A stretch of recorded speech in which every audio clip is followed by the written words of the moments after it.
What if I told you that the most powerful man in the world, the ruler of an empire stretching from the gates of Vienna to the sands of Arabia, was forbidden from getting married? Not by an enemy, not by a foreign power, but by the very laws of his own dynasty. For over 200 years, Ottoman sultans did not take wives. They did not exchange vows. They did not stand beside a woman in ceremony. And yet, behind the walls of the most guarded palace on earth, women were pulling the strings of an empire. Welcome to the story of marriage in the Ottoman Empire, and I promise you, nothing about it is what you think. Before we begin, do me a favor. Wherever you are in the world right now, whether you are listening from Istanbul, from London, from Casablanca, from somewhere in the middle of the night with your headphones on, take a moment and subscribe. Hit that bell. Because this story is going to take you places that history books barely whisper about. Now, let us go back. 600 years back. Imagine Constantinople in the 15th century. A city of 500,000 souls perched on the edge of 2 continents, where the waters of the Bosphorus catch the morning light and the minarets rise through the fog like stone fingers reaching for heaven. Inside the massive walls, the bazaars hum with a dozen languages: Greek, Turkish, Arabic, Armenian, Ladino. The streets smell of roasting meat and cardamom and sea salt. And above it all, on the highest hill, sits Topkapi Palace, its walls hiding a world that no outsider has ever seen. The Ottoman Empire lasted from 1299 to 1922, over 6 centuries of power, conquest, betrayal, and transformation. At its peak, it stretched across 3 continents, governing over 25 million people from dozens of ethnic groups, religions, and cultures. And at the heart of this colossal machine, at the very foundation of its society, was one institution that shaped everything: marriage. But marriage in the Ottoman world was not one single thing. It was 1,000 different realities, depending on who you were, where you lived, and how much power you held. For a farmer in Anatolia, marriage was a sacred bond blessed by Islamic law. For a princess in the palace, it was a political weapon. And for a slave girl pulled from the shores of the Black Sea, marriage was something she could never have. And yet, she could become more powerful than any wife in Europe. This is that story. All of it. The beauty, the brutality, and the secrets that still echo in the marble halls of Topkapi Palace. Let us start where most history channels do not. Let us start with the people. Not the sultans, not the princesses, the people. In the Ottoman Empire, marriage was not a luxury. It was an expectation. It was the natural state of adult life, and to remain unmarried was considered deeply unusual. By the early 20th century, when things were already changing and the empire was in its last breath, still fewer than 2% of women and 5% of men in Istanbul remained single throughout their lives. In earlier centuries, those numbers were almost certainly even smaller. Marriage was, for the vast majority of Ottoman subjects, the cornerstone of existence. And the way it worked was, at first glance, remarkably straightforward. Ottoman marriage was governed by Islamic law, specifically the Hanafi school, which was the dominant legal tradition across the empire. A marriage was a contract, not a sacrament in the Christian sense, but a legal agreement between 2 parties. The groom offered a mahr, a kind of financial commitment to the bride, which could be paid immediately or deferred. This was not a symbolic gesture. the mahar belonged entirely to the woman. It was hers, not her father's, not her husband's, hers. And this mattered enormously, because it meant that from the very first moment of marriage, an Ottoman woman had a degree of financial independence that many women in Europe at the same time simply did not possess. Now, here is something that surprises most people. In the Ottoman Empire, women could own property. They could inherit it. They could buy it. They could sell it. They could go to court on their own without a male guardian and file lawsuits. They could sue their husbands. They could demand their mahr. They could fight for child support.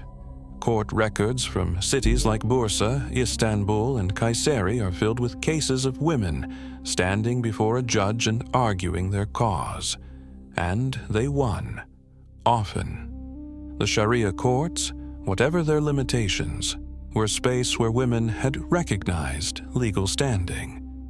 But let us not paint too rosy a picture. This was still a patriarchal society. Men had the right to unilateral divorce. A husband could end a marriage simply by pronouncing talaq, the Islamic declaration of divorce, without needing to provide a reason. Women, on the other hand, had to go through the courts. They needed grounds: abandonment, abuse, failure to provide, impotence. And even then, the process was harder, slower, and often came with financial loss. A woman seeking divorce through Kul might have to forfeit her mahr, essentially paying for her own freedom. It was legal, it was possible, but it was not equal. And then there was the question that hovers over every discussion of Ottoman marriage: polygamy. Islamic law permitted a man to take up to 4 wives, provided he could treat them all equally. And yes, the law was there, but the reality was strikingly different. A historian named Haim Gerber once studied over 2,000 estate records from Bursa, one of the most important commercial cities in 17th century Anatolia. Out of those 2,000 records, fewer than 20 men had more than 1 wife. Fewer than 20. Polygamy, in practice, was extraordinarily rare among ordinary Ottomans. Most families were simple, nuclear households: a husband, a wife, their children, perhaps an elderly parent or a servant considered part of the family. The image of every Ottoman man surrounded by multiple wives is, quite simply, a fantasy born from European imagination and the fascination with the imperial harem. For ordinary people, the rhythm of marriage was familiar. The families would negotiate. The groom's family would visit the bride's family for a ceremony called kız isteme, asking for the girl. Turkish coffee would be served. There is an old tradition, still alive today, where the bride-to-be prepares the coffee for the groom, and sometimes she adds salt instead of sugar, just to test his patience and his character.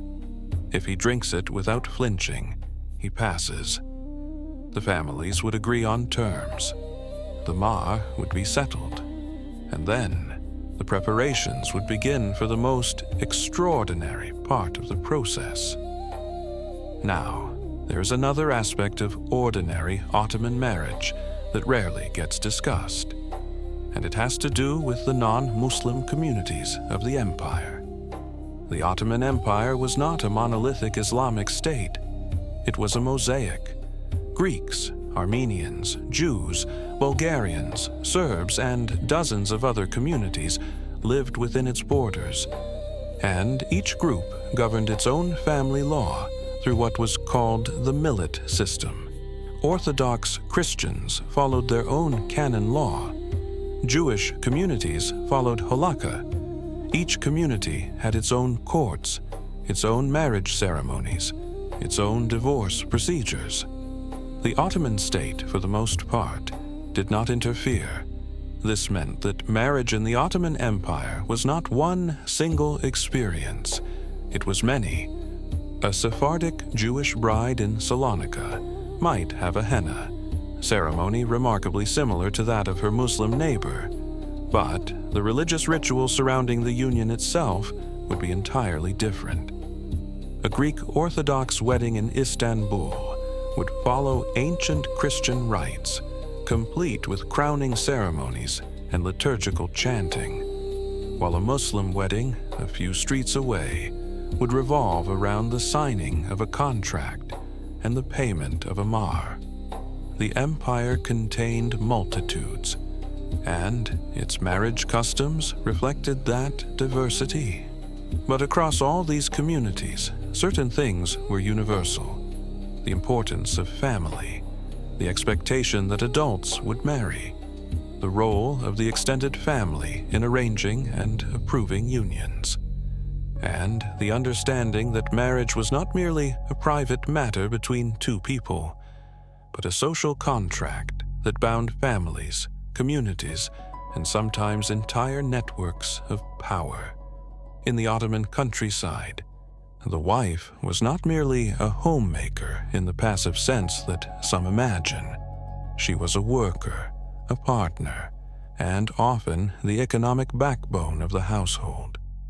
Women worked the land alongside their husbands. They tended animals, they harvested crops, they produced textiles that were sold at market. Some ran small businesses.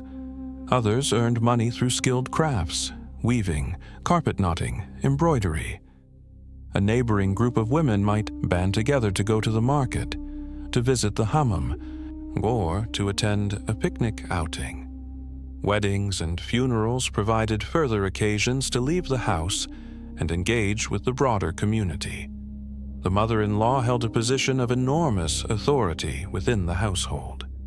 When a new bride entered her husband's family home, she entered a hierarchy, and at the top of that hierarchy was not her husband, but his mother. The mother-in-law managed the household, directed the daily work, and wielded a quiet but pervasive power over the new bride's life. A woman's status within the family rose primarily through one achievement: bearing a son. A son guaranteed her position, her security, and her future influence. The cycle would then repeat, generation after generation, the daughter-in-law eventually becoming the mother-in-law, and the wheel of Ottoman family life turning on. But this was only the beginning, because what happened next, in the days before the wedding, was something far more ancient, far more emotional, and far more beautiful than any contract. If you ever attend a Turkish wedding today, there is one night that everyone agrees is the most emotional, not the wedding day itself. The night before, the Kına Gecesi, the Henna night. This tradition stretches back centuries, long before the Ottomans, deep into the nomadic Turkic tribes of Central Asia. For these early communities, henna was not decoration, it was protection. Applying henna to the hands of a young woman before her marriage was believed to ward off the evil eye, to seal her devotion, and to bring fertility to her new life. The Turks carried this belief with them across the steppes, through Anatolia, and into the heart of their empire. During the Ottoman era, the henna night became something almost theatrical. The bride would dress in red, the color of love and belonging. Often she wore a bindala, a magnificent velvet dress covered in gold embroidery, a garment that could take months to create by hand. She sat at the center of the room, surrounded by the women of her family and her closest friends. And then the ritual began. The lights would dim.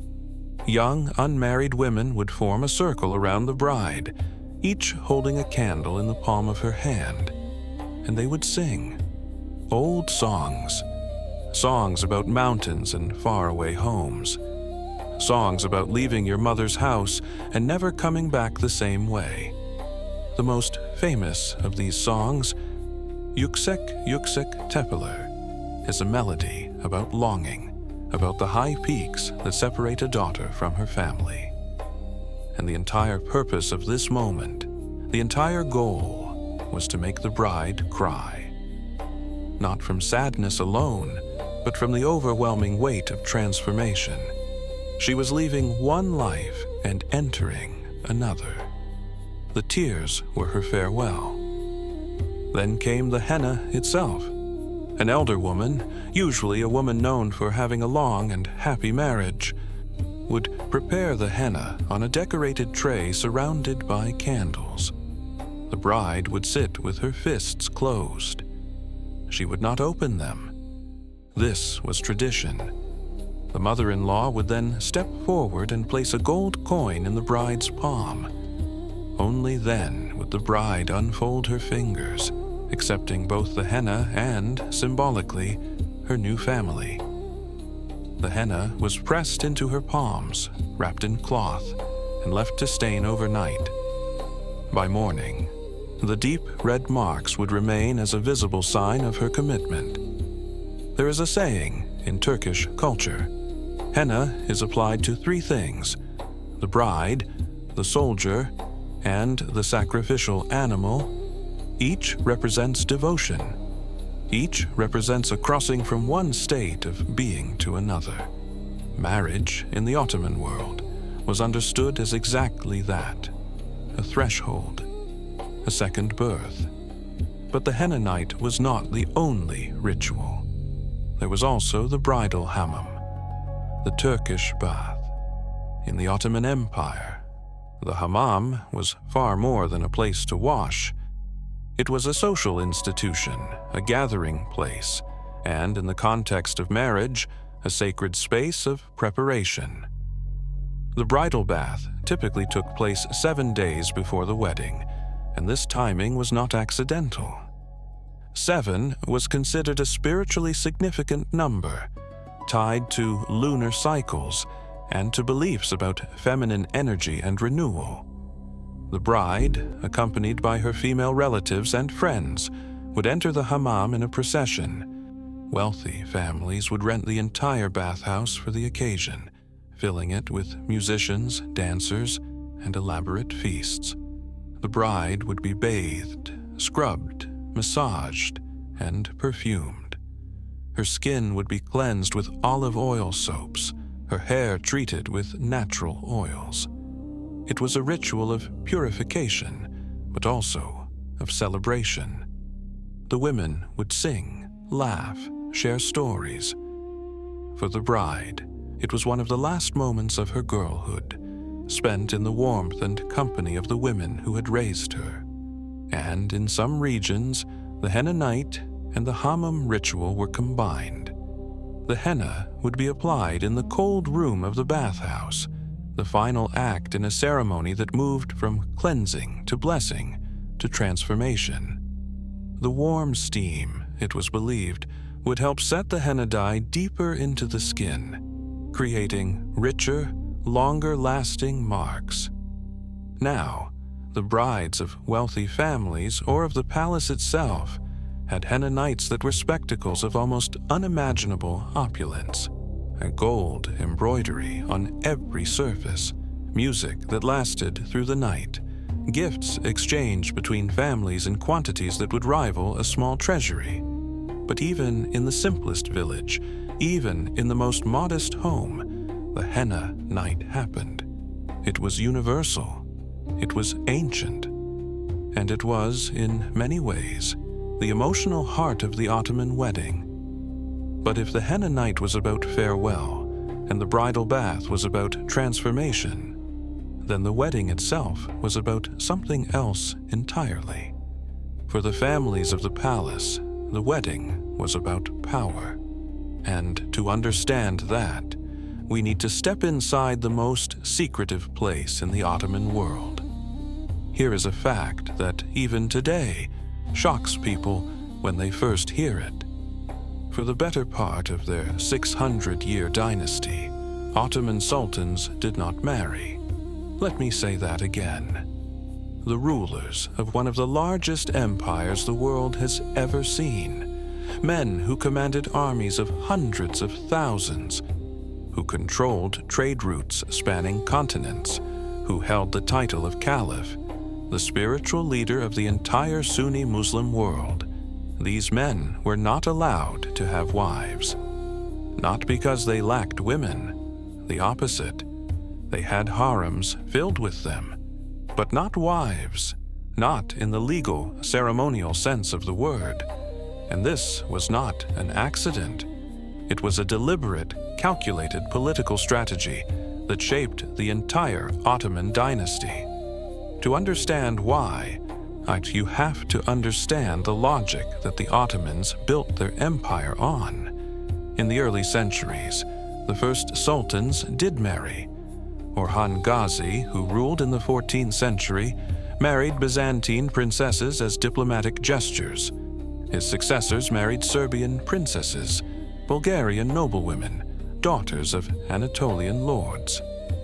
These were political alliances, strategic moves to cement power and neutralize enemies. Marriage, in this context, was diplomacy. But as the empire grew, the Ottomans realized something. Every marriage created a connection, and every connection created a potential rival. When you married a princess from Serbia, her family gained influence. Her brothers had a claim. Her people had expectations.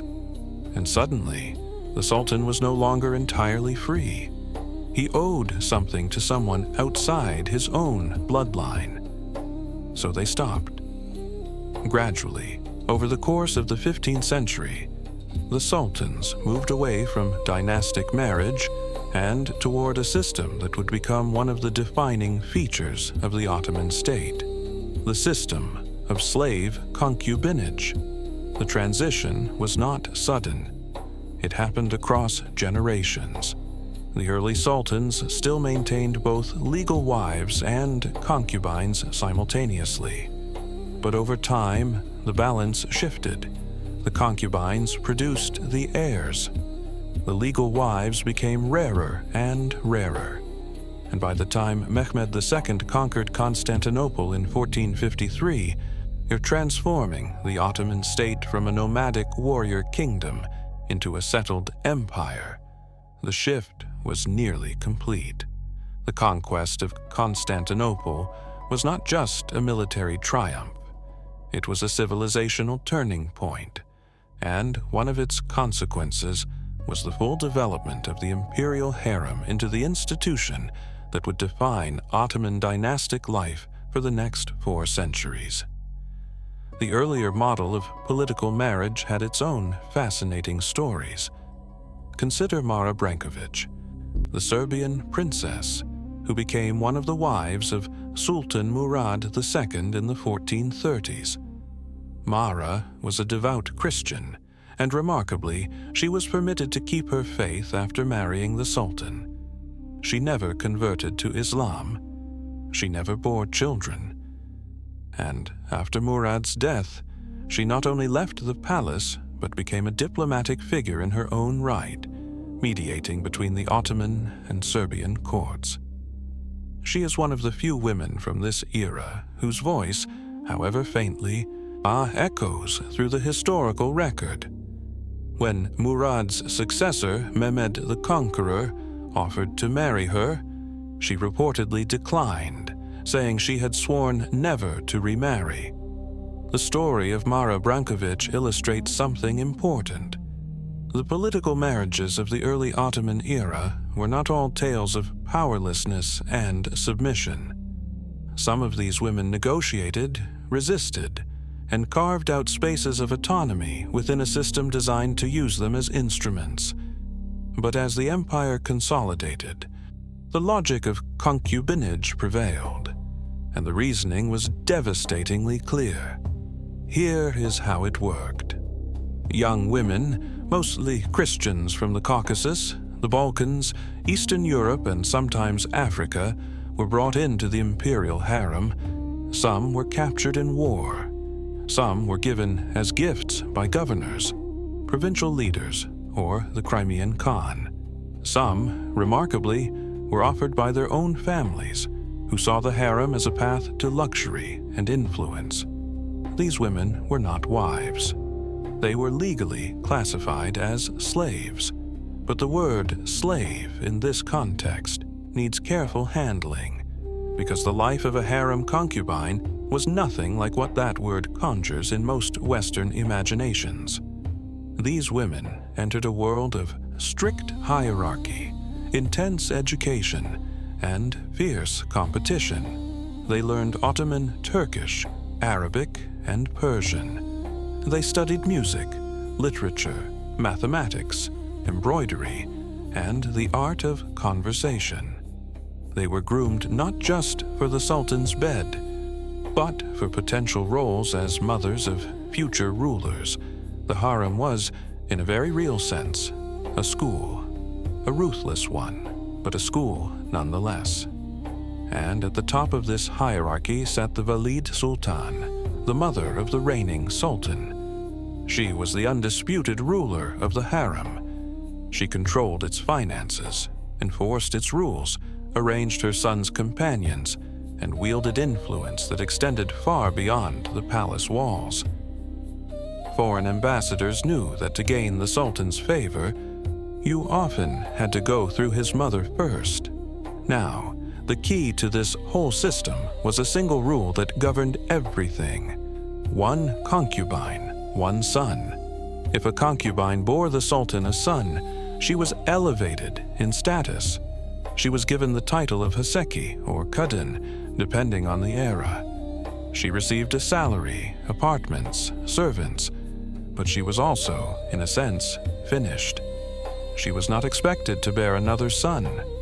One was enough. One heir from each mother meant that no single woman could accumulate too much power through multiple sons competing for the throne. It spread the dynasty's risk and kept any one faction from dominating. And when a prince came of age, he was sent to govern a distant province, and his mother went with him. She left the palace, sometimes forever, unless her son one day became sultan. In that case, she would return to Istanbul in glory as the new Valid Sultan. It was elegant, it was ruthless, and it was formalized into law by none other than Mehmed II, the conqueror of Constantinople himself. Mehmed decreed that a sultan should not marry, not a harem woman, not a free Muslim woman, not a foreign princess. The sultan should rule unencumbered by marital obligations, his loyalty belonging only to the state and to God. For 200 years, this rule held. Sultan after sultan produced heirs through concubinage without ever uttering a marriage vow. The system seemed perfect, unbreakable. And then, a girl from a small village in Galicia arrived in Istanbul. Her name, when she was born, was probably Alexandra, or perhaps Anastasia. We do not know for certain. History is vague about the early life of the woman who would become one of the most famous figures the Ottoman Empire ever produced. What we know is this: she was born around 1502, likely in the town of Rohatyn, in a region that was then part of the Kingdom of Poland. Her father was an Orthodox Christian priest. She grew up in a small, quiet world of wooden churches and muddy roads, a world that could not have been further from the gilded halls of an empire. And then the Tatars came. The Crimean Tatars were vassals of the Ottoman Empire, and one of their most profitable activities was raiding the villages of Eastern Europe for slaves. These raids were not small affairs. During the peak periods in the 16th century, tens of thousands of people were taken annually. Entire villages were emptied, families were torn apart, men were sent to the galleys or the fields, women and children were marched to the slave markets of Crimea, specifically to the port city of Kaffa, modern-day Feodosia, where they were inspected, priced, and sold to buyers from across the Ottoman world. The trade was vast, systematic, and, for the Crimean Khanate, enormously lucrative. Alexandra was one of them. She was likely a teenager when she was captured, ripped from everything she knew, and sold into a life she could not have imagined.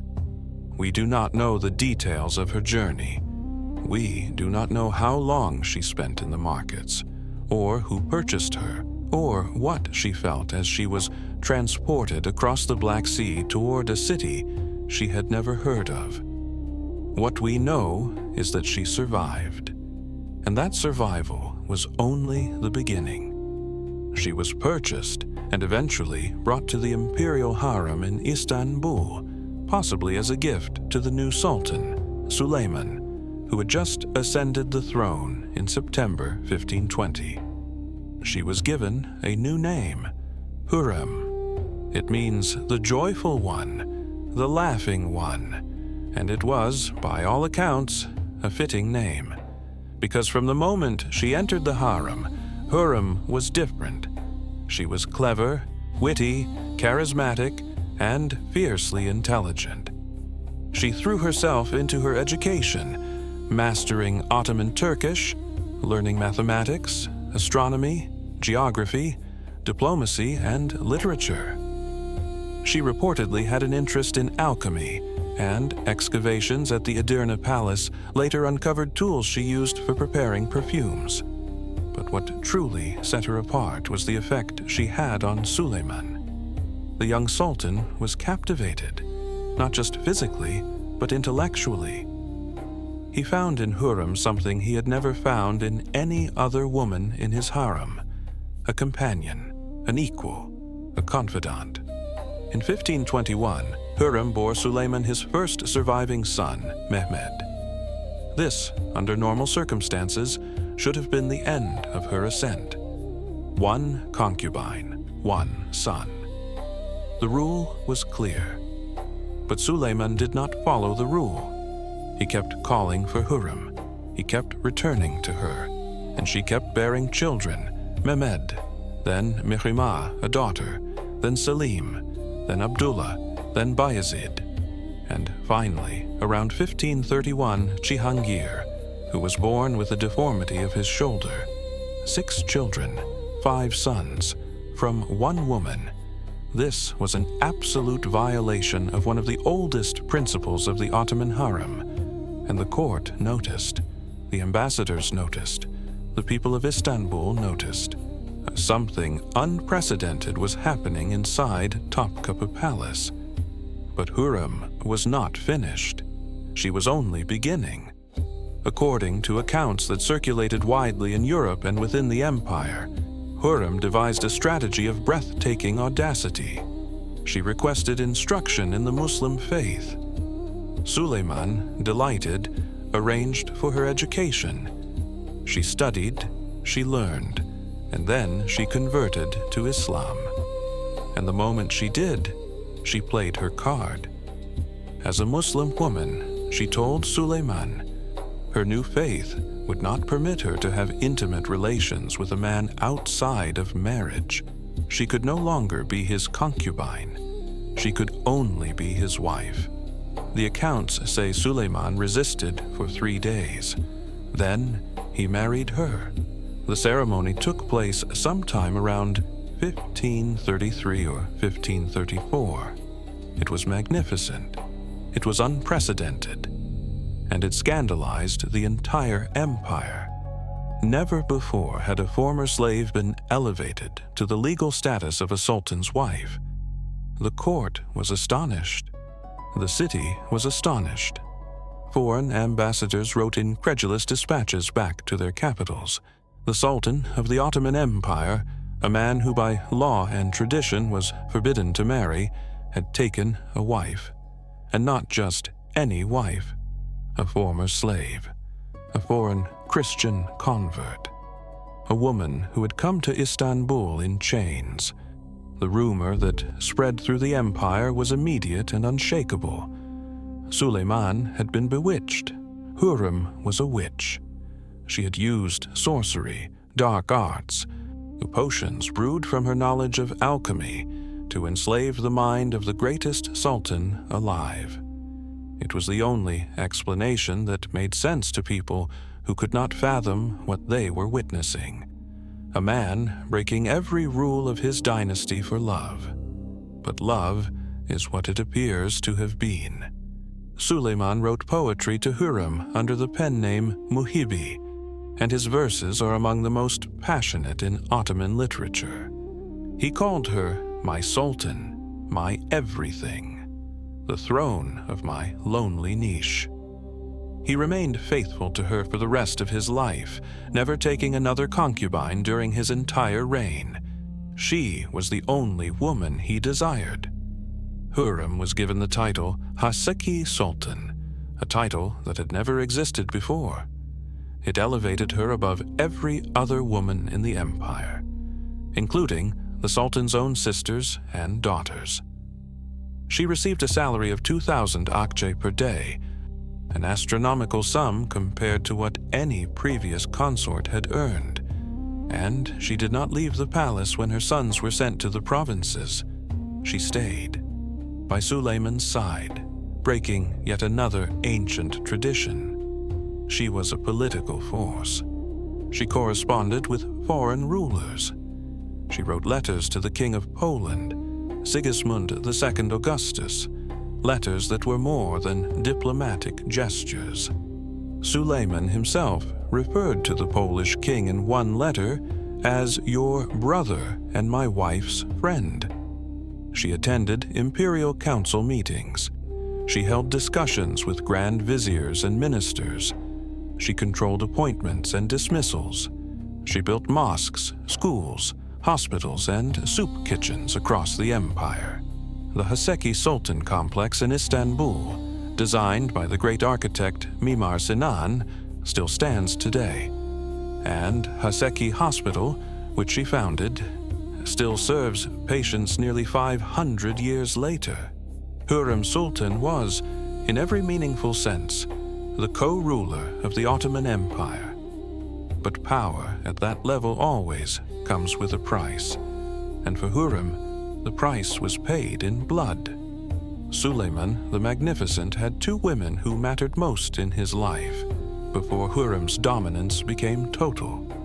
The first was his mother, Hafsa Sultan, the Valid Sultan, who ran the harem and held enormous influence. The second was Mahidevran, a concubine who had given Suleiman his firstborn son, Mustafa. Mustafa was everything a prince should be: handsome, brave, beloved by the people and the army. He resembled his grandfather, Selim the Grim, in both his looks and his military bearing, and he was, by every traditional measure, the heir to the Ottoman throne. This was a problem for Hürrem, because if Mustafa became sultan, her sons would almost certainly be executed. This was not paranoia. This was Ottoman practice. When a new sultan took the throne, his brothers were killed to prevent civil war. It was codified. It was expected. It was called the law of fratricide, and it had been used for generations. So for Hürrem, Mustafa's existence was not merely a political inconvenience, it was a mortal threat to her children.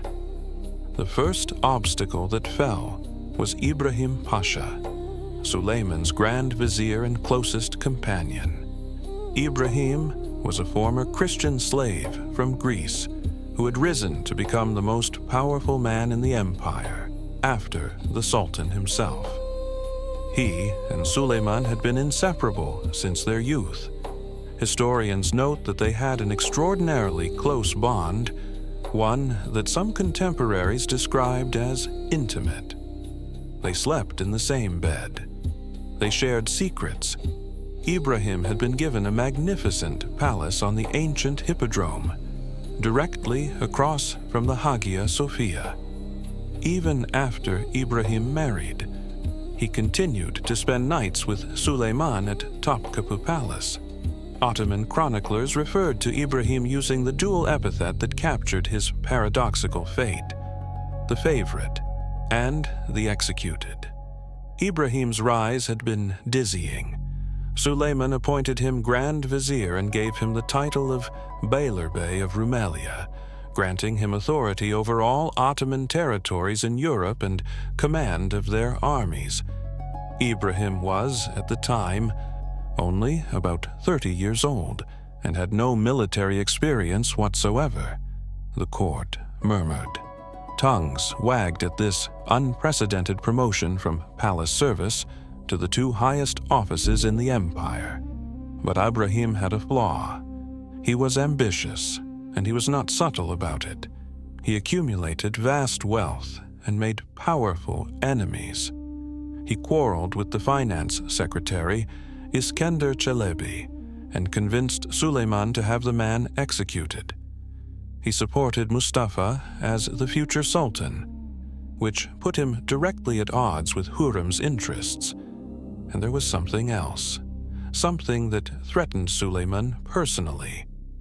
During a military campaign, Ibrahim allegedly referred to himself as Sultan, a title reserved exclusively for the Ottoman monarch. Whether he actually did this, or whether the accusation was manufactured by his enemies, the damage was done. Suleiman's trust eroded, and in 1536, after 13 years as Grand Vizier, Ibrahim was found dead, strangled in his sleep, reportedly on Suleiman's orders, in the very palace the Sultan had built for him.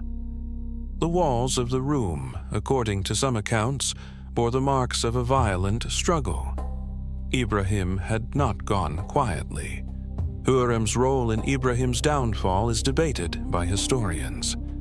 Some believe she actively conspired to destroy him. Others argue that Ibrahim sealed his own fate through recklessness and arrogance, but few deny that his elimination benefited Hürrem enormously. Then came a more delicate maneuver. A marriage had been planned between Prince Mustafa and Aybige Hatun, a princess of the Giray dynasty, the ruling family of the Crimean Khanate. This was a strategic alliance of enormous importance. If Mustafa married into the Crimean royal house, his position as heir would become nearly unassailable. He would have the backing of one of the most powerful military forces in the Ottoman sphere, and Hürrem's children would be pushed further into the shadows. The marriage was cancelled. The details of how Hürrem engineered this are the subject of historical debate. Some scholars argue that she used her network of allies within the palace to undermine the negotiations. Others suggest that she worked through her son-in-law, Rustam Pasha, who had married her daughter, Mihrima, and become a trusted figure in the government. Whatever the mechanism, the result was clear. The alliance was broken. Mustafa lost a critical support base, and the game moved to its final stage. In 1553, a letter was intercepted. It appeared to be from Prince Mustafa to the Shah of Persia, requesting military support to overthrow Suleiman. Mustafa's supporters insisted the letter was forged. Many historians today agree that it likely was. But Suleiman was aging, suspicious, and perhaps already influenced by years of whispered concerns about his son's ambitions. Mustafa, hearing of his father's suspicions, rushed to the Sultan's camp to defend himself. He came alone, unarmed, and when he entered his father's tent, he found no welcome. He found executioners. Suleiman had his own son killed on October 6, 1553. Some accounts say he watched. Others say he wept as it happened, but it happened. and with Mustafa's death, Hürrem's sons became the primary heirs to the throne. Was Hürrem responsible? The European pamphlet writers of the time certainly thought so. Nicolas de Moffatt's widely circulated tract of 1555 called her crafty, wicked, and devilish for corrupting the Sultan's mind through sorcery. The playwright Gabriel Bounin dramatized the story in La Sultane, performed in 1560, casting Hürrem as the architect of Mustafa's doom.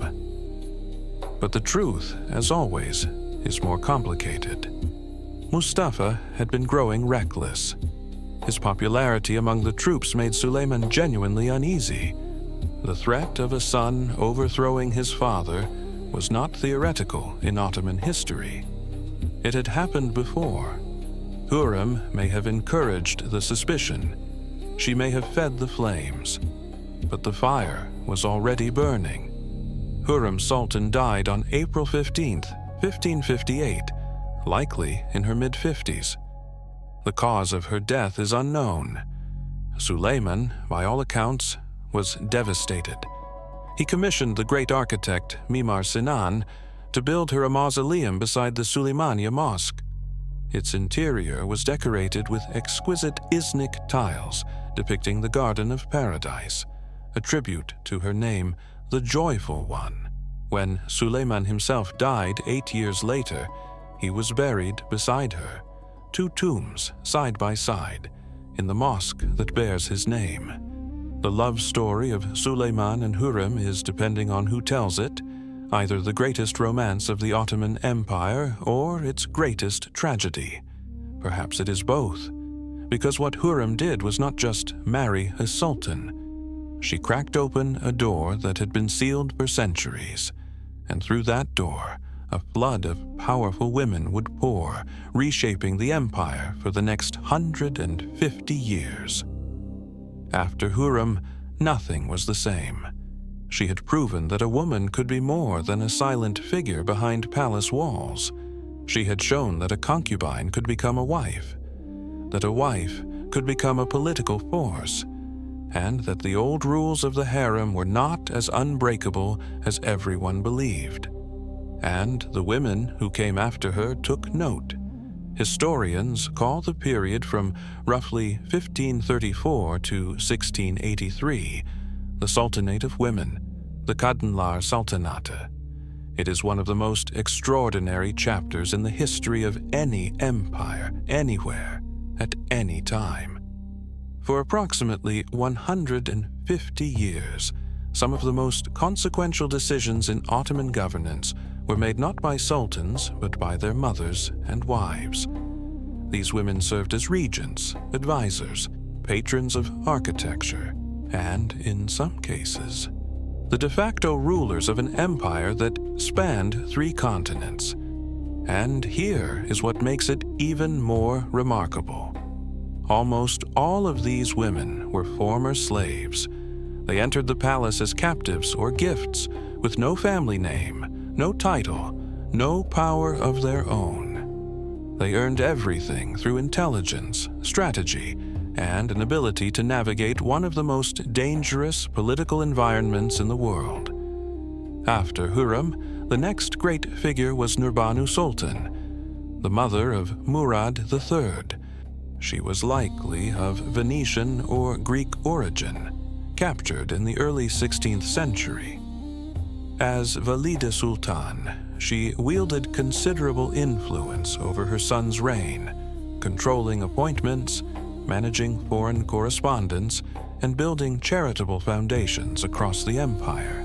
She established the model that subsequent Valide Sultans would follow, a combination of political strategy, philanthropic visibility, and absolute control over the imperial harem.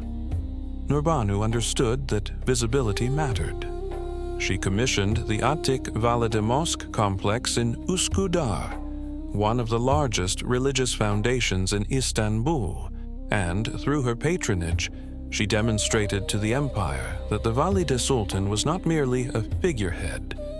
She was a builder, a leader, a force. But Nurbanu also demonstrated the darker side of this power. Her rivalry with her son's favorite concubine, Safiye Sultan, was legendary. The two women maneuvered against each other for years, each trying to control Murad III's attention and, through him, the direction of the empire. When Murad began spending his nights with other concubines, Nurbanu was reportedly pleased, seeing it as a way to dilute Safiye's influence. When he returned to Safiye, Nurbanu schemed anew. The harem was, in many ways, a chess game played in silk and whispers, and Nurbanu was one of its most skilled players. Safiye Sultan came next, rising to prominence after Nurbanu's death. She was the mother of Mehmed III and was believed to be of Venetian origin. Safiye was so powerful that the Venetian ambassadors maintained a direct correspondence with her, bypassing the Grand Vizier entirely. She influenced appointments to the highest offices. She interfered in military campaigns. She received gifts and petitions from foreign rulers. And she began construction of the new mosque at Eminönü, one of Istanbul's most iconic landmarks, a project so ambitious that it would not be completed until decades later under another remarkable woman.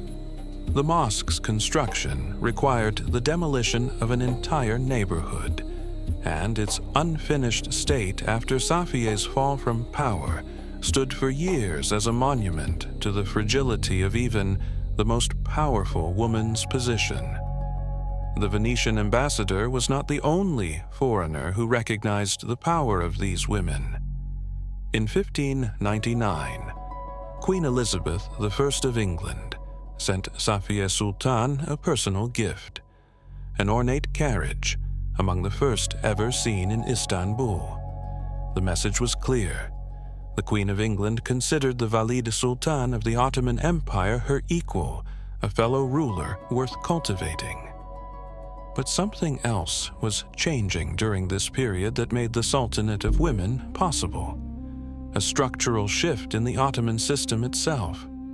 In the early centuries, when a sultan died, his sons would fight for the throne. Fratricide was the expected method of succession.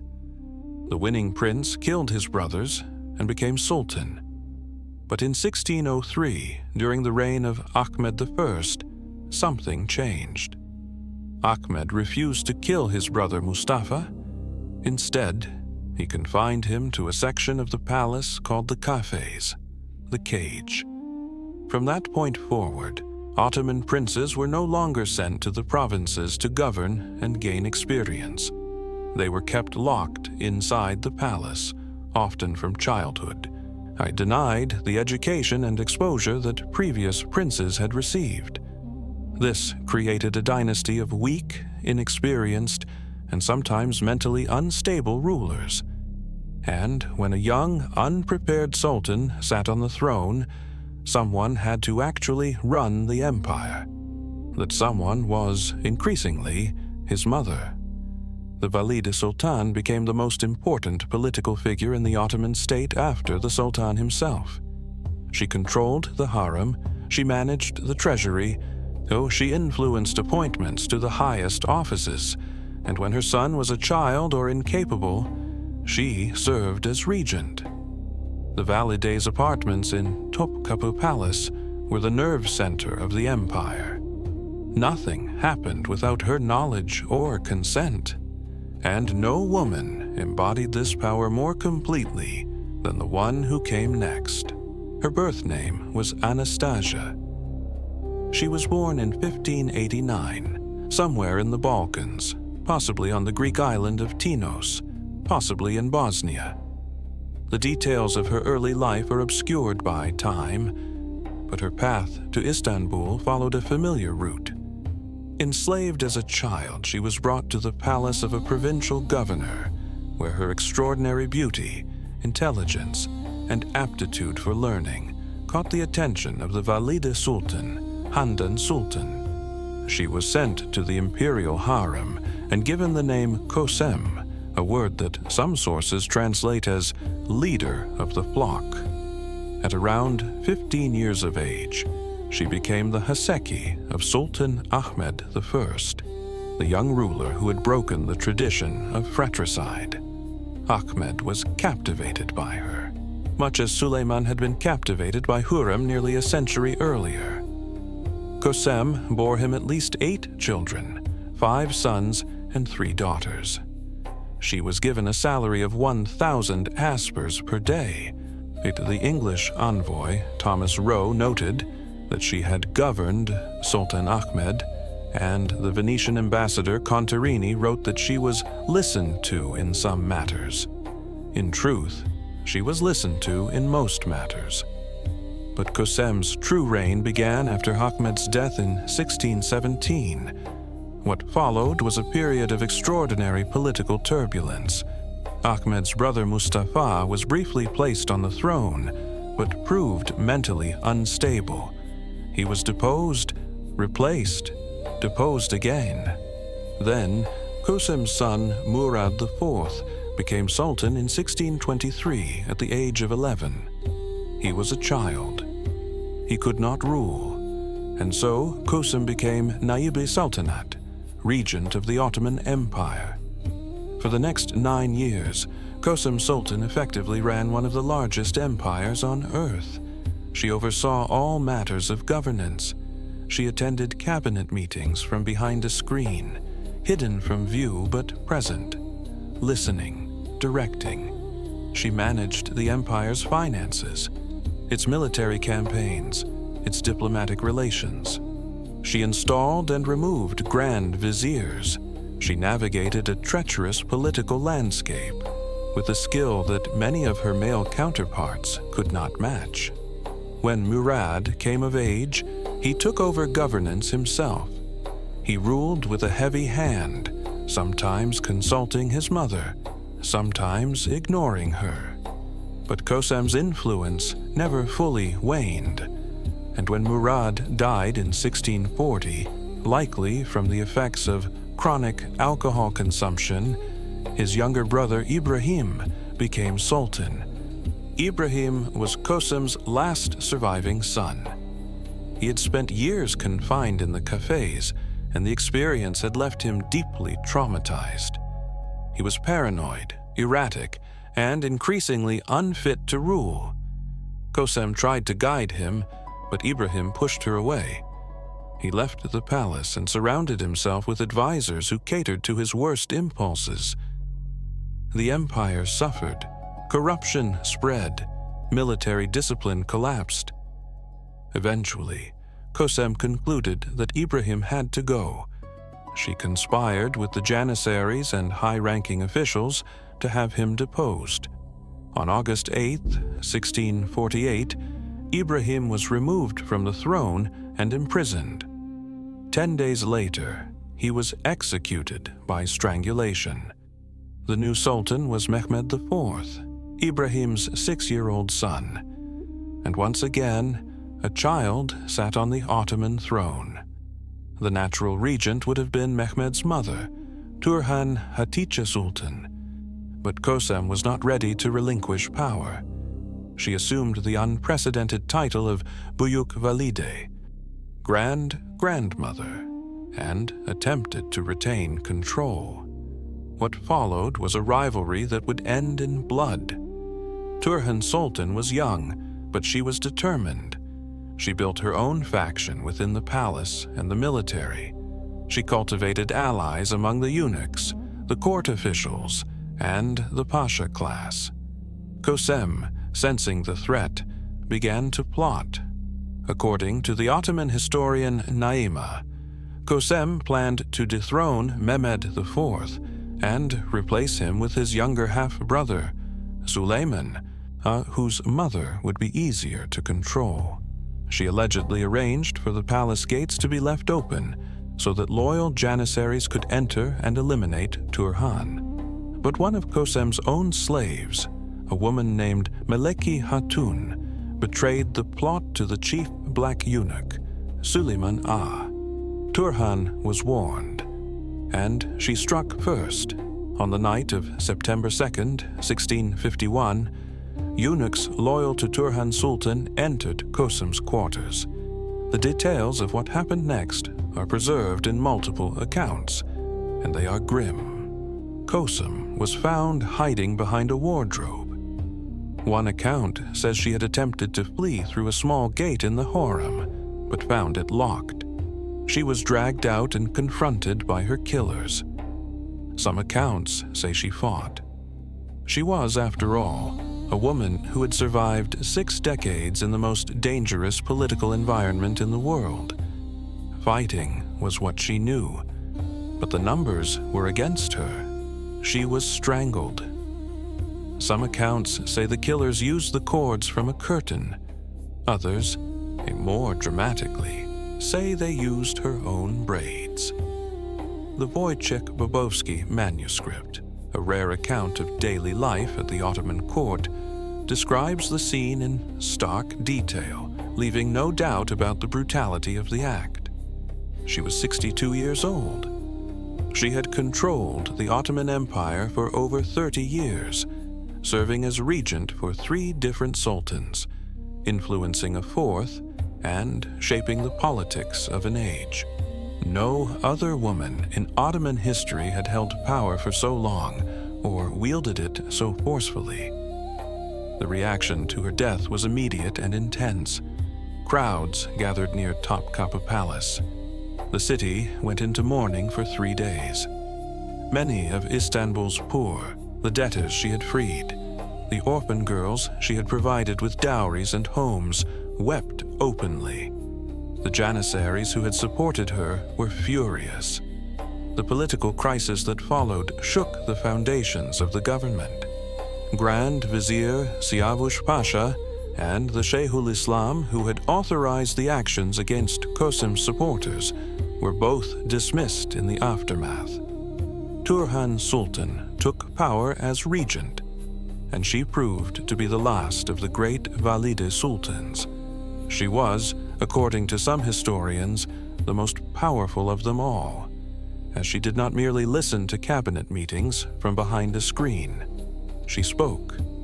She took an active part in governance, and even after her son reached majority, she continued to co-rule with him. But after Turhan's death in 1683, the era was over. The powerful pashas and religious leaders of the empire made a collective decision. No woman would ever again hold such authority. The Grand Vizier's power grew, the Valide Sultan's influence shrank, and the Sultanate of Women passed into history. Its legacy, however, was permanent. The mosques, the schools, the hospitals, the soup kitchens that these women built still stand across Istanbul and beyond. The Çinili Mosque in Üsküdar, built by Kösem. The new mosque at Eminönü, begun by Safiye, completed by Turhan. The Haseki Sultan complex, built by Hürrem. These are not footnotes in Ottoman architecture. They are among the most significant buildings of the imperial era, funded and directed by women who had entered the palace as slaves and left their mark on the skyline of one of the greatest cities on earth. Let us now talk about the place where all of this happened, the harem. Because there is, perhaps, no institution in history that has been more misunderstood, more fantasized about, and more distorted by the imagination of outsiders. When Europeans first began writing about the Ottoman harem, they described it as a den of debauchery, a prison of beautiful women held captive for the Sultan's pleasure.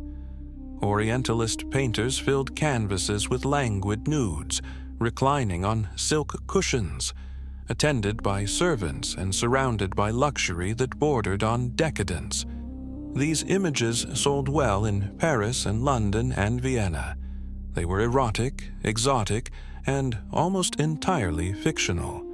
The reality was something far more complex, and in many ways, far more interesting. The word harem comes from the Arabic root haram, meaning forbidden or sacred. It refers to the private quarters of a household, the space reserved for women and family. Every Ottoman household, from the humblest farmer's cottage to the grandest pasha's mansion, had a harem. It was not a concept unique to the palace. It was a fundamental feature of Ottoman domestic architecture and social organization. The imperial harem, however, was in a league of its own. Located within Topkapi Palace, it was a sprawling complex of over 400 rooms, courtyards, baths, kitchens, and gardens. At its peak, it housed hundreds of women, ranging from the Valid Sultan at the top to newly arrived slave girls at the bottom, along with the Sultan's daughters, sisters, and an army of female servants. The hierarchy was rigid and clearly defined. At the summit was the Valid Sultan. Below her was the Haseki, the Sultan's chief consort, if one existed. Then came the Khadans, the women who had borne the Sultan children, ranked first through fourth.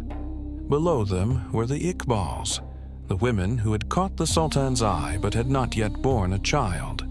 And at the base of the pyramid were the Qariyas, the general servants, who performed the daily work of running the harem and who, in most cases, would never so much as see the Sultan in person. The women who entered the harem were, overwhelmingly, of slave origin. They came from the Caucasus, from Georgia, from Circassia, from Russia, from the Balkans, from Greece, and from Africa. The Crimean slave trade was, for centuries, one of the primary sources of harem recruits, with thousands of women passing through the markets of Kaffa on their way to Istanbul. Some arrived as children, some arrived as teenagers. A few were offered willingly by their families, who saw the harem as an opportunity for a better life. Many Circassian and Georgian families, in particular, encouraged their daughters to enter concubinage, viewing it as a path to comfort and influence. Once inside the harem, a new arrival was classified as a Qari and began a rigorous program of education. She learned Ottoman Turkish, the language of the court. She learned Arabic and Persian, the languages of religion and literature. She learned music, dance, embroidery, and the art of conversation. She learned the elaborate protocol and etiquette that governed every interaction within the harem. And she learned to read the political landscape. Because in this enclosed world, alliances and rivalries could mean the difference between comfort and ruin. If a Qariye was exceptionally beautiful, talented, or intelligent, she might be selected for further training as a potential companion for the Sultan. This was not a common path. Most harem women spent their years in service, never entering the Sultan's presence. But for those who did catch the Sultan's attention, the rewards could be extraordinary. And here is a detail that often gets lost in the sensationalized accounts. The harem had an exit. If a sultan never called a concubine to his chambers over a period of 9 years, she was granted the right to leave the palace and marry freely.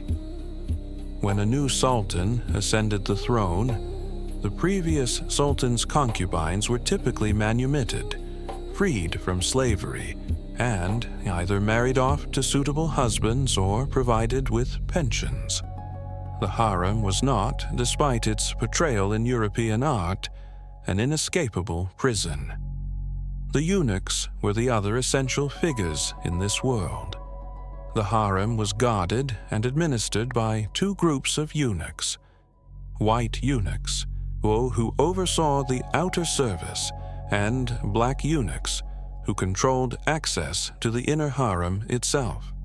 The chief black eunuch, the Kızlar Ağası, was one of the most powerful officials in the Ottoman Empire. He controlled access to the Sultan, managed the harem's considerable finances, and served as a liaison between the harem and the outside world. His political influence was immense. Ministers, generals, and ambassadors all cultivated his favor. An English writer named Grace Ellison, who visited the Ottoman harem in its final years, recorded her impressions with a mixture of sympathy and frustration. She noted that Turkish women were proud and insisted that their dignity be respected. But she also lamented what she saw as a tragic waste of human potential, writing that she longed to break down for them the lattice work which is always there between them and the sun. And here is the paradox that makes the Ottoman harem so difficult to reduce to a simple narrative. The same institution that confined women also produced some of the most powerful political figures of their era. The same walls that restricted movement also protected the women within them from the violence and chaos of the outside world. The same system that treated women as property also gave them access to education, wealth, and influence that few women anywhere else in the world could match. There is one more aspect of harem life that deserves attention, because it speaks to the relationship between the harem and the world beyond the palace walls. The women of the imperial harem were not completely isolated from Ottoman society. Far from it. Through their marriages, through their charitable foundations, through their networks of former servants and freed slaves, they extended their influence across the empire. When a harem woman was freed, she did not simply vanish. She was married off, usually to a mid-ranking official or military officer, and she carried with her the education, the connections, and the political knowledge she had acquired during her years in the palace. These women became conduits of palace culture into the broader Ottoman world. They brought with them the manners, the tastes, the expectations, and the loyalties of the harem, creating a web of influence that linked the palace to households across the empire. And the charitable works of the Valide Sultans and Hasekis were not merely acts of piety. They were expressions of political power. Building a mosque complex was a statement. It said, "I am here. I matter.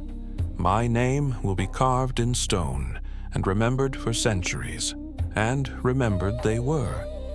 The great mosque complexes funded by Hürrem, Nurbanu, Safiye, Kösem, and Turhan included not just places of worship but schools, hospitals, soup kitchens, and public baths, institutions that served the poor and earned the gratitude and the loyalty of the common people. These women understood something that many rulers, male and female, have struggled with throughout history.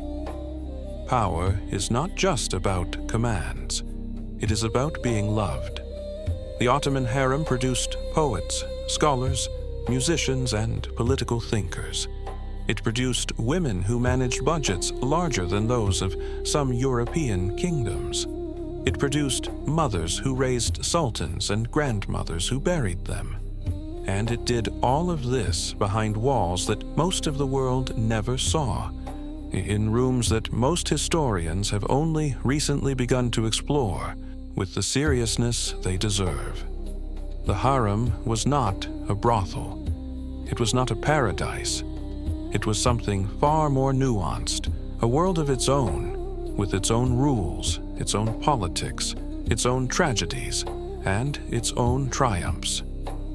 Now, let us step back outside the palace walls and talk about something that often surprises people: the rights of ordinary Ottoman women. We have already touched on some of this. Ottoman women could own property. They could inherit. They could go to court. But let us go deeper, because the picture that emerges from the historical record is more complex and more interesting than any simple narrative of oppression. The foundation of women's legal rights in the Ottoman Empire was Islamic law, the Sharia. And within the Sharia, as interpreted by the Hanafi school that the Ottomans followed, women had specific, defined protections that were, in many cases, more robust than what women in contemporary Europe possessed. A woman's mahr, her marital gift, was her property alone. Her husband had no legal right to it. If she earned money through her own labor, whether by weaving carpets, embroidering textiles, running a small business, or working alongside her family in agriculture, that money was hers. She was not obligated to contribute to the household expenses. That was the husband's duty. She could save her earnings, invest them, or dispose of them as she wished. Inheritance was also legally protected, though not equal. Under Sharia, a daughter inherited half the share of a son. This was explicitly tied to the principle that sons bore the financial responsibility for maintaining the family, while daughters retained full control over their portion without any maintenance obligation.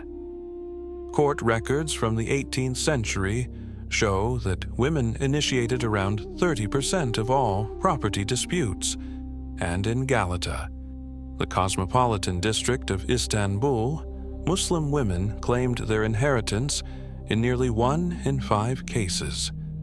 These women knew their rights, and they exercised them.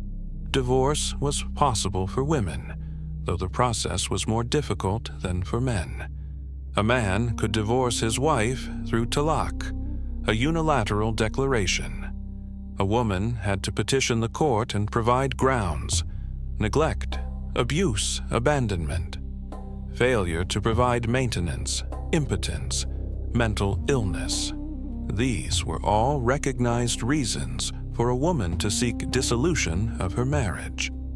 The process of khul, in which a woman gave up her mahr in exchange for divorce, was another option, essentially a form of no-fault divorce initiated by the wife. Court records from across the empire document thousands of women successfully obtaining divorces. In Istanbul, Bursa, Kayseri, and other cities, women appeared before judges to argue their cases. They brought witnesses, they presented evidence, and they won. The image of the utterly powerless Ottoman woman, imprisoned in her home with no recourse, is a caricature that does not survive contact with the actual historical record. Perhaps the most striking testimony comes from an unexpected source. Lady Mary Wortley Montagu, the wife of the British ambassador to the Ottoman Empire, visited Istanbul in 1717. She was a sharp, educated, and observant woman, and her letters home are some of the most valuable first-hand accounts of Ottoman life from this period. And what she wrote astonished her contemporaries. She declared that Turkish women enjoyed freedoms that English women could only dream of. A Turkish woman's property was entirely her own. Her husband could not touch it. She could divorce him. She could refuse him the marriage bed without legal penalty. Lady Montagu was particularly struck by the practical independence she observed.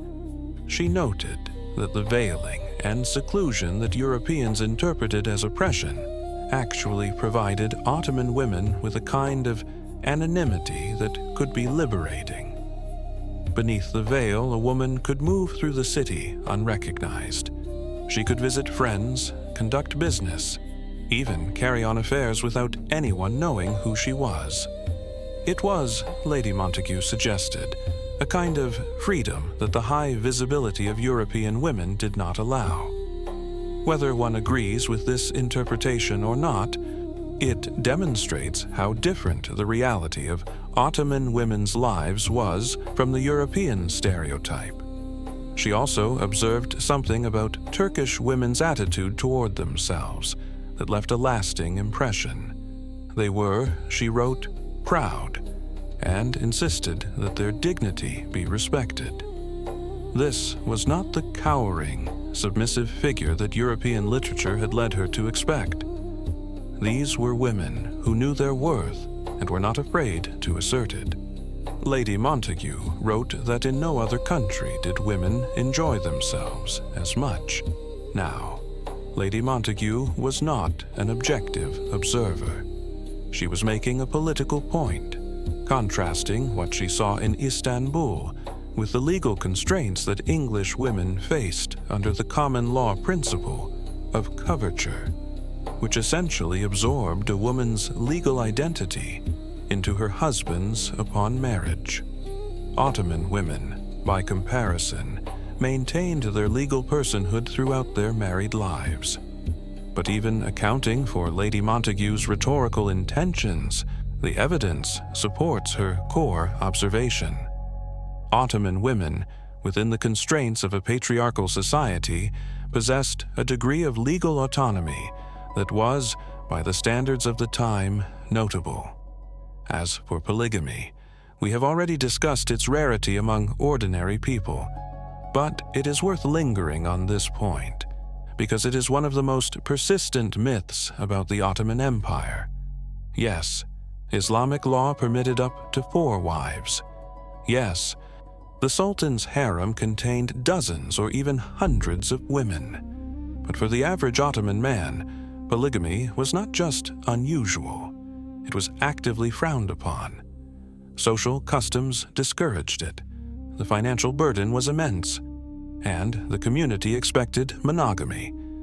There was, however, one fascinating social space where the strict separation of men and women occasionally broke down: the kaymak shops. These were establishments where kaymak, a thick, clotted cream, was served alongside coffee and conversation. And men and women, regardless of marital status, frequented them together. The religious scholars of the ulema were horrified. They saw the kaymak shops as dens of moral laxity and appealed for bans. In 1573, a ban was actually implemented, prohibiting women from entering these establishments. It was later repealed. The kaymak shops survived, and they remain a small, charming reminder that Ottoman society, for all its rules, was never as rigid as its critics or its defenders sometimes suggest. We have spent much of this story inside the harem, among concubines and sultans. But there was another form of marriage in the Ottoman Empire that deserves attention, one that was arguably even more consequential for the women involved: the marriages of Ottoman princesses. In the early centuries of the empire, when the Ottomans were still a small Anatolian principality fighting for survival, sultans married strategically. Orhan Gazi, who reigned in the 14th century, married the Byzantine princess Theodora in 1346. The ceremony was spectacular. Edward Gibbon described it in his Decline and Fall of the Roman Empire, painting a picture of 30 vessels sent across the water, an escort of cavalry, and a bride, encircled by kneeling eunuchs and hymeneal torches. Theodora was permitted to keep her Christian faith, a concession that highlighted the diplomatic nature of the union. Later, sultans continued this pattern. Murad I married a Bulgarian noblewoman. Bayezid I, known as the Thunderbolt, married a Serbian princess. Murad II married Mara Branković, daughter of the Serbian despot Đurađ Branković. These were not love matches. They were alliances forged in the language of power, each bride a guarantee of peace, a hostage of goodwill, a human treaty. But as the empire grew and the tradition of concubinage took hold, the direction of these marriages reversed. Sultans stopped marrying foreign princesses and instead began marrying their daughters to powerful men within the empire. The Ottoman sultanas, the daughters of sultans, became the instruments of internal political control. And for these women, marriage was rarely a choice. Hatice Sultan, daughter of Selim I, was given in marriage at the age of 13. Her first husband was decades older. He died in battle 7 years later, and the marriage had never been consummated. She was then married to Ibrahim Pasha, her father's closest friend, a man in his 50s. Lady Mary Wortley Montagu reported that Hatice had been attached to her first husband and burst into tears when she saw her new one. Whether this account is accurate or embellished, it captures the reality of a princess's life. She was not asked. She was told. The situation could be even more extreme. Kösem Sultan, the powerful regent we discussed earlier, who gave her daughter Aishi Sultan in marriage when the girl was 6 years old. Her husband was Nasu Pasha, an elderly statesman. Another daughter, Geverhan Sultan, was married at the age of 4 to a 55-year-old man. The historical record notes that these elderly husbands were expected to wait until their brides reached the age of at least 12 before consummating the marriage. This was the standard. This was the custom. And it tells us something about the stark difference between the Ottoman world and our own moral framework. What did these princesses receive in return? Materially, they received a great deal. An Ottoman princess's dowry was extraordinary. Magnificent carpets, embroidered textiles of breathtaking beauty, jewels, gold, and, most importantly, a palace. The Sultan was expected to provide a residence for his daughter, and her husband was expected to maintain it. Some of the most beautiful Ottoman mansions and waterfront palaces, the yalas that still line the Bosphorus, were originally built for these unions. The wedding preparations themselves could last for weeks. The Sultan would order the bride's new residence to be prepared, sometimes a week before the ceremony, though in some cases, the groom was expected to build a palace from scratch. The dowry was displayed in a ceremonial hall for the family to inspect, a public exhibition of wealth that served both as a celebration and as a statement of the dynasty's power. Every carpet, every embroidered cloth, every jewel was laid out for admiration. Feasts were held daily, hosted alternately by the Sultan, the Grand Vizier, and other high officials. The entertainment was elaborate. Musicians performed, acrobats and wrestlers competed. Fireworks lit up the night sky. The celebrations could overlap with other royal events, as happened during the reign of Mehmed IV, when a princess's wedding preparations coincided with the circumcision ceremonies of 2 young princes. The confusion, as one contemporary observer noted, must have been incredible. The groom sent gifts to the bride and to every significant woman in the harem, from the Valide Sultan down to the servants. The scale of this gift-giving was staggering. Each woman received something appropriate to her rank, and the expense fell entirely on the groom, a financial burden that could be ruinous even for the wealthiest pasha. In return, the groom received gifts from the Sultan, cementing the bond between the royal family and their new son-in-law. The procession of the dowry through the streets of Istanbul was a public spectacle, with carts loaded with treasures parading through the city for all to see. Ordinary citizens lined the streets to watch. It was their glimpse into the world of the palace, a spectacle that reminded them of the dynasty's magnificence and generosity. Gifts were distributed to the crowd. Food was shared. For a few days, the distance between the palace and the people shrank, and the city celebrated as one. But the bride and groom did not actually attend the wedding ceremony together. They were represented by proxies. The men and women were kept strictly separate throughout the festivities. The bride and groom might not even see each other until the consummation of the marriage. And here is something that is often overlooked. Some Ottoman princesses refused to remarry after being widowed. Esma Sultan, for example, was given a mansion in Ortaköy as a wedding gift, and after her husband's death, she lived there alone, declining all offers of a second marriage. Toward the very end of the empire, a small but significant reform was introduced. Imperial daughters were given a list of eligible candidates and told to choose one. It was not freedom in any modern sense, but it was a crack in the wall. The marriages of Ottoman princesses served a clear political function. By marrying their daughters to grand viziers, pashas, and provincial governors, the sultans ensured the loyalty of the empire's most powerful men.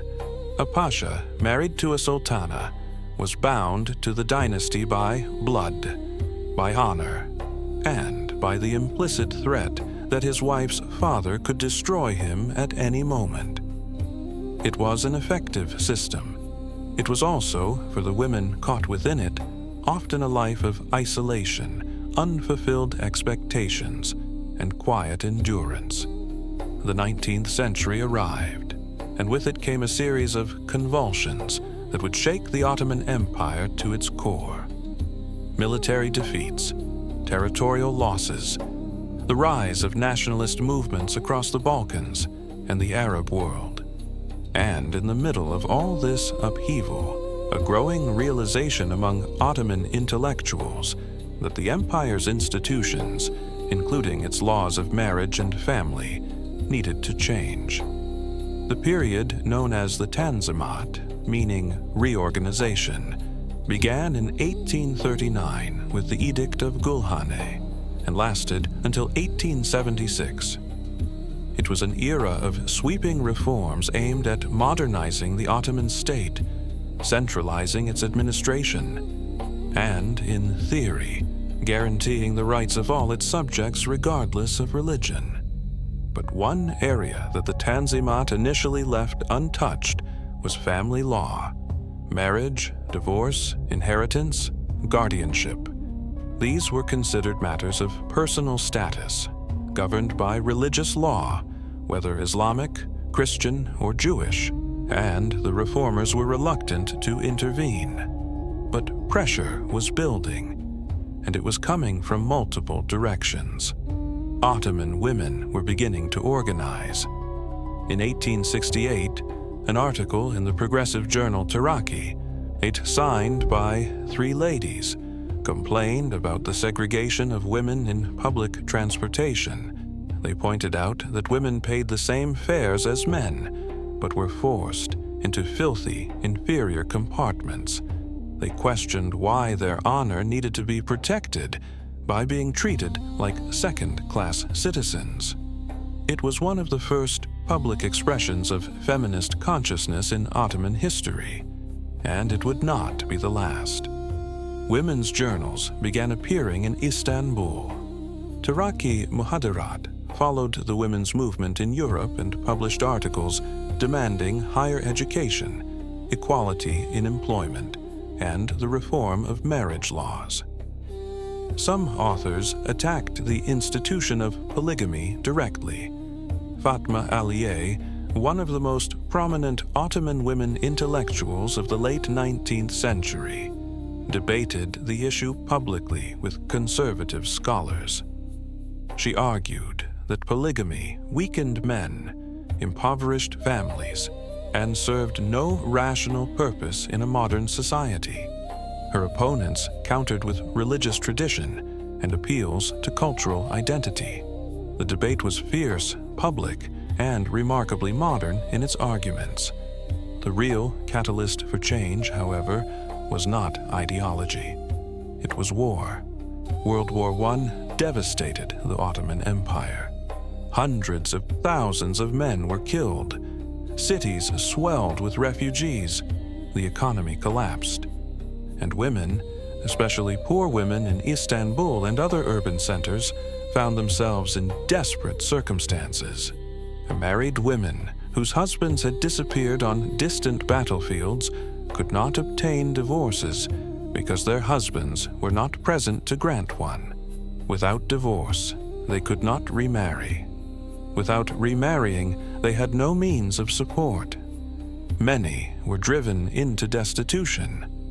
Some, tragically, were forced into circumstances far worse. Ottoman jurists and statesmen recognized the crisis. They turned to the tools available within Islamic legal tradition, drawing on opinions from multiple schools of jurisprudence, not just the Hanafi school, but also the Hanbali and Maliki traditions, to expand women's access to judicial divorce. In 1915, 2 imperial edicts modified divorce law, allowing women to sue for dissolution in cases of abandonment. Then, in 1917, came the most significant piece of legislation in the history of Ottoman family law, the Hukuki Aile Kararnamesi, the Decree of Family Law. It was revolutionary. For the first time, the Ottoman Empire attempted to create a unified, codified family law that would apply to all its subjects, Muslim and non-Muslim alike. The decree set minimum ages for marriage: 18 for boys, 17 for girls. It required all marriages to be registered with the state. It expanded the grounds for divorce. It curtailed, though did not abolish, polygamy by allowing women to include clauses in their marriage contracts prohibiting their husbands from taking additional wives. The decree was, in many ways, ahead of its time. It was also deeply controversial. Conservatives within the religious establishment opposed it. Non-Muslim communities resented having their personal status laws codified by an Islamic state.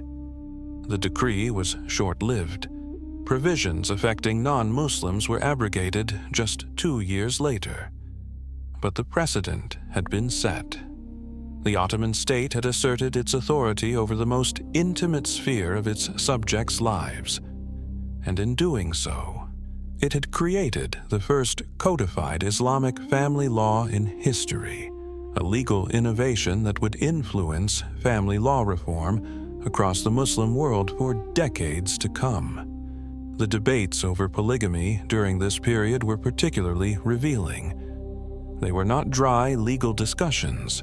They were passionate, public arguments about the kind of society the Ottomans wanted to be. In 1898, 3 modernist authors debated the issue in the journal Malumat. Fatma Aliye, one of the Ottoman Empire's first female novelists and an intellectual of remarkable courage, argued forcefully against polygamy.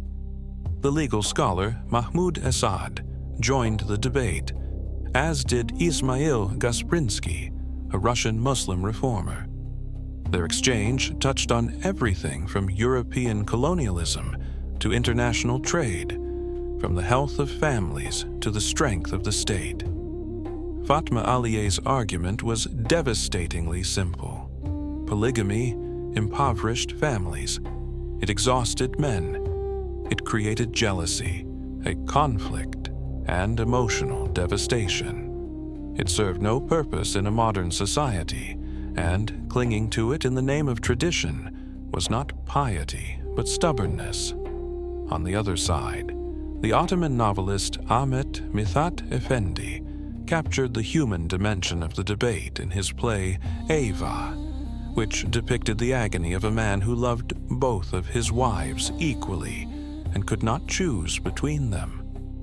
The play was not a defense of polygamy, but an exploration of its impossibility, a literary argument that treating multiple wives equally, as Islamic law required, was a fiction that no human heart could sustain. Women's journals in Istanbul, publications like Kadınlar Dünyası, The Women's World, pushed the conversation further. One article argued that only in nuclear families could a man and woman properly care for themselves and their children. Another refuted conservative arguments by pointing out the practical consequences. A polygamous man worked himself to exhaustion, supporting multiple households, and if he died young, his wives and children would be left with nothing. These were not abstract discussions. They were the intellectual groundwork for the revolution that was coming. And even as the laws were changing, so was the culture. The brides of Istanbul's elite families began looking westward. The traditional red bindala and embroidered intari, garments that had defined Ottoman bridal fashion for centuries, began to give way to European styles. In the middle decades of the 19th century, wealthy Ottoman women started adopting accessories like gloves, parasols, and stockings. Wedding dresses evolved from the traditional one-piece Ottoman robe to two-piece ensembles that closely resembled European fashion. Fitted blouses, flared skirts, beaded trim. By the early 20th century, some elite Istanbul brides were wearing white wedding dresses indistinguishable from those worn by their counterparts in Paris and New York. The transformation was not just sartorial, it was symbolic. The Ottoman Empire was moving, slowly and painfully, from one world into another. And marriage, that most fundamental of institutions, was moving with it. The end came faster than anyone expected. On November 1st, 1922, the Grand National Assembly of Turkey abolished the Ottoman Sultanate. On November 17th, the last Sultan, Mehmed VI, fled Istanbul on a British warship.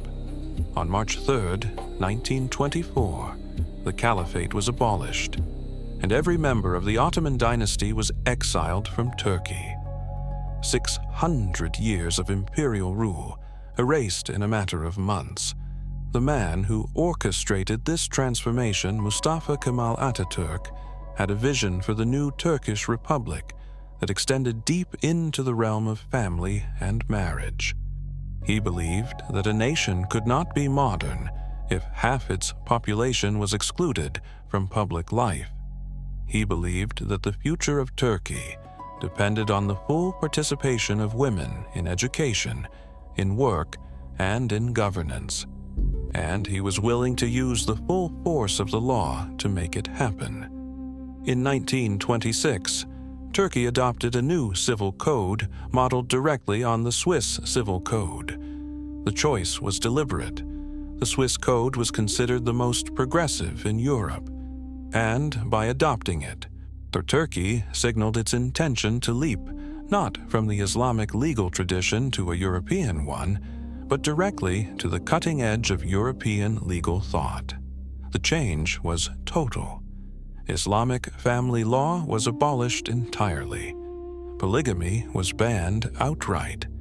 Civil marriage became the only legally recognized form of union. Women gained equal rights in divorce and inheritance. Religious courts were shut down. The entire legal framework that had governed Ottoman marriage for centuries was swept away in a single legislative act. The transformation was breathtaking in its speed and scope. Within a generation, the legal landscape of Turkish marriage had been completely rewritten. The Sharia courts, where Ottoman women had once argued, their cases were gone. The mahar was no longer a legal requirement. The religious categories that had defined who could marry whom were dissolved. In their place stood a secular legal system that treated men and women, at least on paper, as equals before the law. Women gained the right to vote and run for office in 1934, more than a decade before women in France and long before women in many other European countries. The daughters and granddaughters of Ottoman women who had fought for education and equality through journals and petitions in the 1890s, had lived to see their demands enshrined in law. But history is never so clean. The old world did not disappear entirely. It transformed. It adapted. It survived in fragments. Walk through any city in Turkey today, and you will find the Henna night alive and well. Brides still sit in the center of the room. Their friends still circle them with candles. The traditional songs are still sung. The gold coin is still placed in the palm. The mother-in-law still performs her role. The tears still flow. The ancient ritual of farewell and transformation has survived the fall of an empire, the abolition of a caliphate, and a century of radical modernization.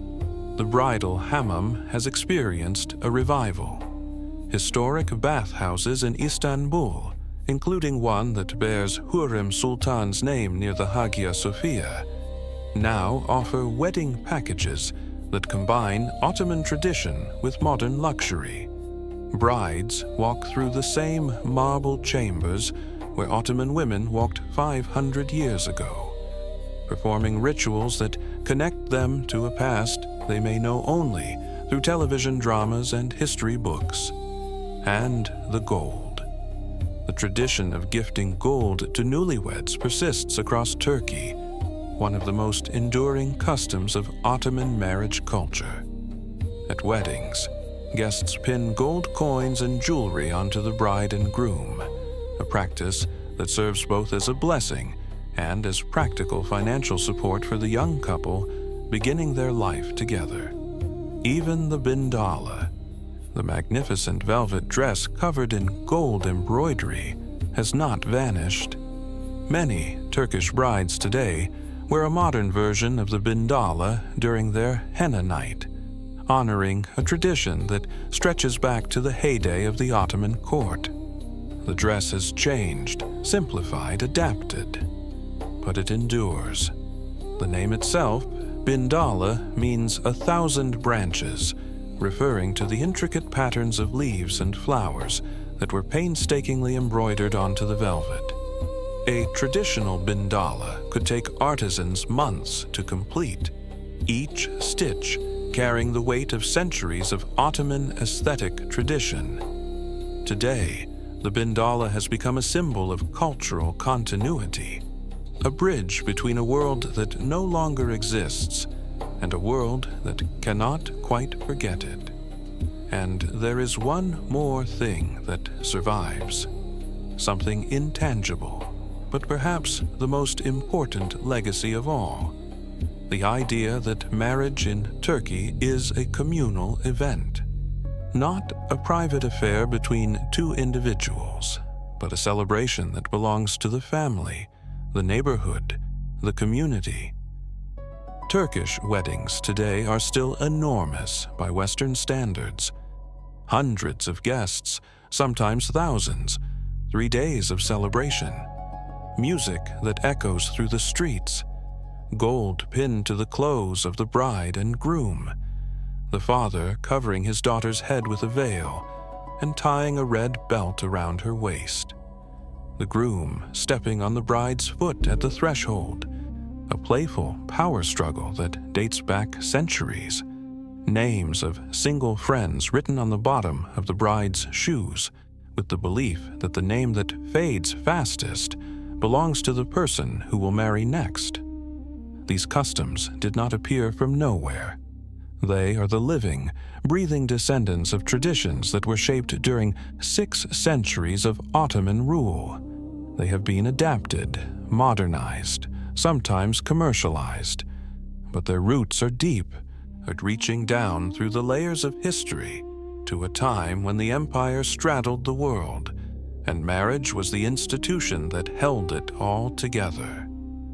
And in the stones of Istanbul, the legacy is permanent. The Haseki Sultan complex that Hürrem built still serves the sick. The Suleimaniye Mosque still towers over the Golden Horn, with Hürrem and Suleiman resting side by side in its courtyard. The new mosque at Eminönü, dreamed of by Safiye Sultan and completed by Hürrem Sultan, who still greets every visitor who arrives by ferry from the Asian shore. The Chinili Mosque in Üsküdar, built by Kösem Sultan, still shimmers with its dazzling Iznik tiles of tulips and carnations. These buildings were not built by sultans. They were built by women, by former slaves who rose from captivity to the highest reaches of power, by mothers who governed empires while their sons sat on thrones, by wives who broke every rule written for them and rewrote the history of a dynasty. So, what was marriage like in the Ottoman Empire? It was 1,000 things at once. For the farmer in Anatolia, it was a contract, a commitment, a life built on shared labor and shared faith. For the poor woman in Istanbul, it was a protection, a legal framework that gave her rights her European counterparts did not have, even as it confined her within a system that was never truly equal. For the concubine in the harem, it was something she could not have, and yet, through cunning, through intelligence, through sheer force of will, she could become more powerful without a ring than any queen in Europe with one. For the princess, it was a duty, a sacrifice, a move on someone else's chessboard. And for the extraordinary women who bent the rules and broke the traditions, for Hürrem, for Kösem, for the generations of Valide sultans who governed from behind screens and whispered their commands into the ears of child emperors, marriage was something else entirely. It was a weapon, a shield, a door that, once opened, could never be fully closed. 600 years of marriage in the Ottoman Empire tell us something profound about the relationship between love and power, between law and custom, between what a society says it believes and what it actually practices. The Ottomans built a system that was designed to keep women in a defined place, and women, again and again, found ways to exceed that place, to reshape it, to claim it as their own. The henna still stains the palms of brides today. The gold coins still change hands. The songs are still sung. Somewhere in Istanbul tonight, a young woman is sitting in the center of a room, surrounded by candles, surrounded by the women who love her, weeping as she crosses from one life into another. She may not know the names of Hürrem or Kösem.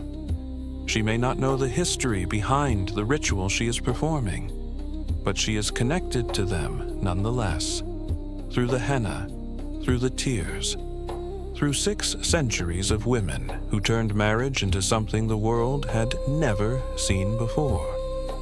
Thank you for staying with me through this story. If it moved you, if it made you think, if it showed you something you did not know, then share it with someone who would appreciate it. Subscribe if you have not already, and leave a comment below. Tell me what part of this history surprised you the most.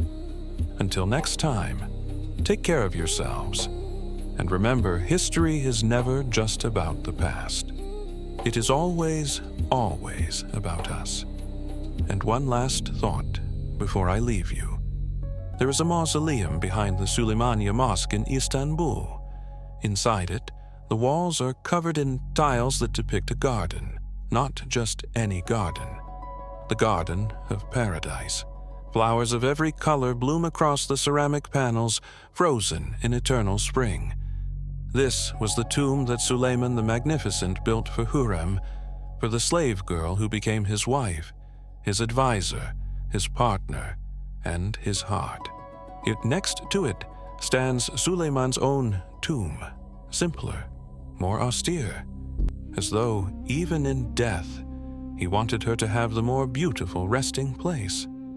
They lie there still, side by side, the Sultan and the slave, the man who ruled the world and the woman who changed his mind about everything he thought he knew. Their love story reshaped an empire, and 500 years later, the tiles on her tomb still bloom. Some stories do not end. They just wait for someone to tell them again.